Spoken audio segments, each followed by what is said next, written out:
guys, welcome back to our podcast with some taste of international cases and hidden interests and stories that might change the way you see the world. So, hari ini tuh kita kedatangan dua narasumber yang uhui dan ahai. Jadi sebelum itu, ayo kita kenalan dulu nih sama para narasumber kita ini. Siapa namanya, hobinya, dari mana, dan lain sebagainya. Oke. Too much ya. Halo, namaku Adelia, hobi aku menulis. Aku dari Gunung Kidul. Saya Amin dari Sumatera Selatan. Jadi guys, hari ini tuh kita bakal bahas soal salah satu konflik lingkungan dan geopolitik terbesar di Asia Tenggara, yaitu konflik Sungai Mekong nih. Nah, jadi di sini aku Cika sebagai host dan Ana sebagai CO host. Nah, di episode kali ini kita bakal bahas mulai dari latar belakang konflik Sungai Mekong, kepentingan negara-negara yang terlibat, peran ASEAN, sampai dinamika penyelesaian konflik ini.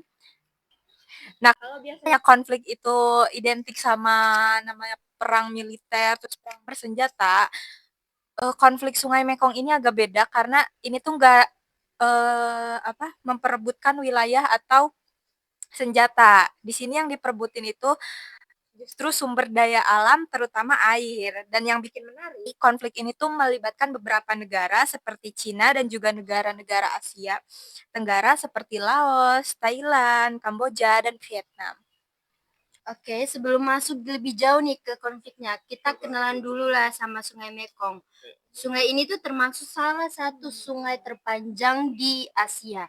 Alirannya itu mulai dari Tibet di Cina, lalu melewati Myanmar, Laos, Thailand, dan juga Kamboja. Dan sampai akhirnya itu bermuara di Vietnam. Dan yang penting, sungai ini tuh jadi sumber kehidupan bagi jutaan orang. Nah, bahkan Sungai Mekong ini tuh sering disebut sebagai urat nadinya Asia Tenggara karena hampir semua aspek kehidupan masyarakat di sana itu bergantung sama sungai ini, mulai dari sumber air, perikanan, transportasi, pertanian, sampai pembangkit listrik. Nah, kurang lebih ada sekitar 66 juta orang yang hidupnya tuh bergantung pada ekosistem Mekong. Nah, ketika kondisi sungainya itu terganggu, dampaknya itu langsung terasa ke masyarakat. Nah, konflik ini tuh muncul sejak China membangun banyak bendungan PLTA di wilayah hulu Sungai Mekong sejak tahun 1990-an. Dari sisi Cina, pembangunan bendungan ini dianggap penting buat memenuhi kebutuhan energi, mendukung industri, dan mempercepat pembangunan ekonomi, sekaligus memperkuat pengaruh geopolitik mereka di kawasan. Nah, ya kayak gitu jadinya itu masalahnya itu kayak gini. Posisi Cina itu kan kayak di atas gitu kan. Kayak di hulu sungai. Plus dia bikin bendungan, otomatis kan kalau misalkan dia bikin bendungan, dia punya kuasa untuk mengatur debit untuk orang-orang di hilir itu gimana kan? Nah, ya udah, masalahnya jadi krusial. Debit air bagi orang-orang yang atas otomatis diatur sama orang-orang bawah otomatis. Sorry. Sorry, namanya juga manusia banyak salah dan lupanya. It's okay, lanjut. Nah, debit orang-orang bawah otomatis diatur oleh Cina. Nah, jadi kayak masalah banjir, masalah kekeringan, terus masalah-masalah kalau misalkan udah kekeringan kan kurang ikan, ya otomatis secara tidak langsung itu berasal dari mereka masalahnya. Nah, bahkan menurut artikel dari FUL-CRUM, ekosistem di Mekong itu sekarang disebut berada di irreversible collapse atau kerusakan yang sulit untuk dipulihkan. Penyebabnya tuh bukan cuma bendungan aja, tapi juga kombinasi dari perubahan iklim, deforestasi, penambangan pasir, dan juga aktivitas manusia lainnya. Kalau dijelasin secara runtut, konflik Mekong ini kan berkembang secara perlahan-lahan kan. Awalnya Cina itu mulai membangun bendungan besar di wilayah hulu, ya kan? Nah, lalu setelahnya gimana nih Mbak Ana? Nah, abis itu tuh negara-negara hilir tuh mulai ngerasain dampaknya kan.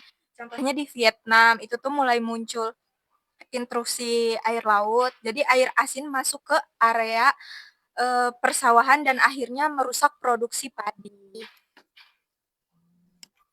Nah, ya kayak gitu, kayak yang saya omongin tadi juga, Mbak.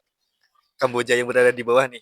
Nah, mereka kan kalau misalkan masalah protein, fokusnya itu di ikan. Nah, sedangkan debit air yang diatur oleh Cina, itu tadi kan otomatis bakal mempengaruhi bagaimana kadar air ataupun banyaknya air di sana, yang bakal berpengaruh ke jumlah ikan juga dong otomatis. Betul. Nah, kayak yang dibilang sama Mbak Adel tadi apa? FULCRUM. Hah? FULCRUM. Ya itu deh pokoknya. Ya tapi saya sempat baca cuman kan karena bahasa Inggris saya mungkin agak jelek ya jadi ya kayak gitu. Nah itu tuh kayak ada penurunan jumlah ikan itu hampir mencapai 31%. Nah, sementara di Laos itu pembangunan bendungan itu membuat banyak masyarakat itu harus dipindahkan. Mereka memang dijanjikan untuk adanya kompensasi, tapi kenyataannya banyak yang kehilangan mata pencaharian dan kondisi ekonominya itu semakin sulit gitu. Oke, jadi sama yang dibilang sama Mbak Ana tadi ya, kalau konfliknya itu sebenarnya bukan cuman perang senjata, tapi dia lebih ke konflik sumber daya air, pembangunan, dan juga perebutan kepentingan antar negara. Seru, seru, seru. Sekarang kita masuk ke pembahasan yang lebih tajam dan cukup kontroversial, yaitu peran ASEAN. Nah, sebenarnya ASEAN ini kita ketahui bersama, sebenarnya dia tuh sudah beberapa kali membahas isu Mekong ini, tapi masih banyak yang menilai dan mengkritik bahwa dia tuh kurang efektif. Nah, alasannya apa sih? Boleh di-sharing gak nih? Jadi salah satu alasannya itu karena ASEAN tuh punya prinsip non-intervensi. Jadi dia tuh gak boleh mencampuri urusan di dalam negeri. Nah, makanya itu dia tuh sulit buat menekan Cina. Nah, selain itu ASEAN tuh juga punya prinsip konsensus yang artinya semua keputusan itu harus disetujui oleh seluruh anggotanya. Nah, masalahnya tiap negara itu kan punya kepentingan yang beda-beda nih. Contohnya kayak Vietnam yang pingin isu Mekong ini dibahas lebih lanjut, lebih serius, sementara Laos dan Kamboja itu punya hubungan ekonomi yang dekat dengan Cina gitu. Akhirnya ASEAN ini sering kesulitan dalam mencapai kesepakatan gitu. Ya kayak yang di artikel FULCRUM tadi. Gila udah bisa aku ternyata. Nah, ya kayak gitu. Di dalam artikelnya itu dijelasin kayak misalkan banyak negara-negara di ASEAN itu takut kalau misalkan bikin masalah sama Cina ini. Karena kan melihat Cina itu punya kuasa atas beberapa hal yang tadi udah dijelasin, ya otomatis mereka juga mikir 2, 3, 4, 5 kali buat bikin masalah. Ya udah makin-makin mungkin ya kayak jadi berasa main character. Makanya tuh ASEAN tuh sering dianggap sebagai bystander atau kayak penonton doang gitu dalam konflik ini. Nah, padahal dampak dari konflik Mekong ini sebenarnya nggak cuma masalah bendungan aja, nggak cuma dirasakan oleh negara sekitar sungai aja gitu, tapi juga bisa mempengaruhi ketahanan pangan, terus perubahan iklim, terus migrasi masyarakat, dan juga kondisi ekonomi kawasan gitu. Jadi kita masuk ke kepentingan masing-masing pihak, terutama Cina sebagai negara hulu. Cina punya kepentingan yang besar dalam pembangunan bendungan Sungai Mekong. Nah, yang pertama tentunya itu soal energi, karena Cina itu membutuhkan listrik yang sangat besar untuk mendukung industri dan juga kebutuhan masyarakatnya. Makanya bendungan PLTA itu dianggap sebagai sumber energi yang paling murah dan efisien. Nah, kalau misalkan selanjutnya itu pasti tentang geopolitik ya karena kan ini mencakup kawasan yang masih sama antar negaranya gitu kan masalahnya. Nah, melalui proyek bendungan dan investasi itu tuh secara tidak langsung Cina itu memperluas pengaruhnya di Asia Tenggara. Kayak terutama itu lewat Belt and Road Initiative atau BRI. Nah, Cina memberi pinjaman, investasi, proyek infrastruktur dan juga bantuan ekonomi kepada negara-negara di sekitaran Mekong situ. Nah, akibatnya tuh jadi beberapa negara tuh jadi makin ketergantungan sama Cina. Kondisi ini tuh sering disebut sebagai debt trap diplomasi atau diplomasi jebakan utang.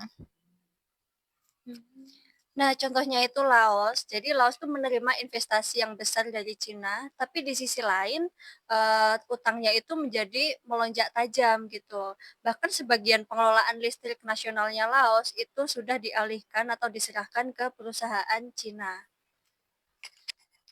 Oke, jadi, kalau dari negara-negara hilir sendiri kayak Vietnam, Thailand, Kamboja, kan mereka pastinya punya kepentingan yang berbeda-beda nih. Nah, bisa sebutin salah satu contoh negaranya itu kayak kepentingannya apa nggak, Mas Amin? Vietnam yang paling vokal tuh. Karena kan Delta Mekong ini kan ya tadi basicnya ngatur ngatur debit air, sedangkan Vietnam itu fokusnya itu di beras. Ya udah selesai. Kalau misalkan airnya kurang, selesai itu Vietnam. Maka dari itu dia vokal banget kalau masalah air-air ini, Delta Mekong. Oke. Nah, Kamboja juga sangat bergantung pada Sungai Mekong, terutama untuk sektor perikanan. Tapi di sisi lain, Kamboja juga menerima banyak investasi dari Cina, jadi posisi mereka ini cukup dilematis. Selanjutnya Thailand itu sebenarnya ingin menjaga stabilitas air dan juga pertanian. Tapi Thailand juga membeli listrik dari bendungan di Laos. Jadi mereka juga nggak sepenuhnya menolak proyek bendungan. Iya sih. Kayak Laos kan justru ingin menjadi kayak battery of Southeast Asia, yang kayak Laos itu ingin menghasilkan banyak listrik dari bendungan tersebut untuk dijual ke negara-negara lain. Oke, sekarang kita masuk ke segmen terakhir, ke pembahasan terakhir, yaitu bagian refleksi. Kita akan nanya nih pendapat kedua narasumber kita. Nah, kalau menurut kami, kasus Mekong ini tuh menunjukkan kalau pembangunan tuh nggak selalu menguntungkan semua pihak gitu. Bendungan kan emang bisa jadi pendukung sektor ekonomi dan juga sumber listrik gitu kan. Tapi di sisi lain juga dia bisa merusak lingkungan dan juga kehidupan masyarakat kecil di sekitarnya gitu. Ya, secara tidak langsung kan juga menunjukkan adanya ketimpangan kekuasaan kan. Posisi Cina sebagai negara besar yang ada di atas, maksudnya ini secara harfiah di atas, secara maknawiah juga di atas gitu loh. Nah, di bawahnya rakyat-rakyat kecil, bukan rakyat sih, lebih ke negara-negara kecil gitu kan. Otomatis kan kebijakan-kebijakannya mau nggak mau harus diterima sama orang-orang bawah. Even tadi ada MRC pun yang sempat kita bahas juga kayak ya udah formalitas. Selain itu juga konflik ini memperlihatkan kan kelemahan ASEAN. ASEAN itu sulit bertindak tegas karena terhambat prinsipnya itu non-intervensi tadi, terus konsensus dan perbedaan kepentingan antar negara anggota kan.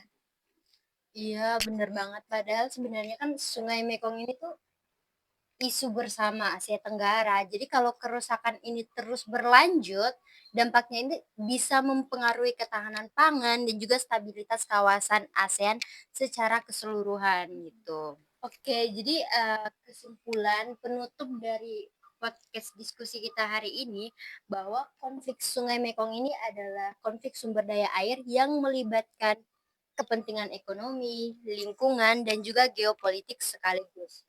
Cina dia membangun bendungan demi kepentingannya, demi kepentingan energi seperti PLTA dan memperkuat pengaruh regionalnya.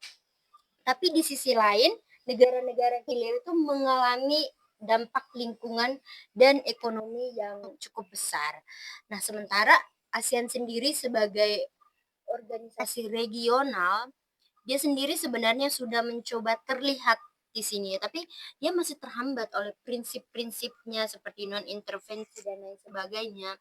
Dan juga karena ketergantungan ekonomi terhadap negara besar seperti Cina.